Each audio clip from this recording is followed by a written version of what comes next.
দেখুন, সুপ্রিম কোর্টে public interest লিটিগেশনের শুনানি হলো নাকি পলিটিক্যাল ইন্টারেস্ট লিটিগেশনের শুনানি হলো, সেই নিয়ে এত বিরোধীরা তত্ত্ব তুলছে।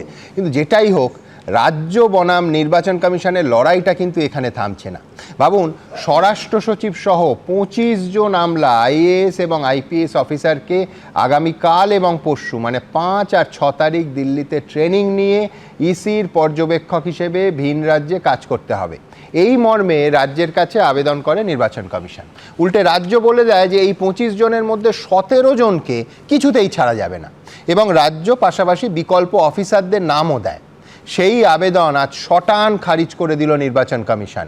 নির্বাচন কমিশন বলে দিল 25 জনের প্রত্যেককে যেতে হবে, ট্রেনিং নিতে হবে, ভিন রাজ্যে কাজ করতে হবে। অর্থাৎ জ্ঞানেশ কুমার বরাম মমতা বন্দ্যোপাধ্যায়ের লড়াইটা কিন্তু এই মুহূর্তে থামছে না। আমি বলছি, এই লড়াই অব্যাহত থাকলে সুষ্ঠু নির্বাচন বা তালিকা প্রকাশ কি আদৌ হতে পারে? আমার পরের বক্তা রবীন্দ্রনাথ ভট্টাচার্য।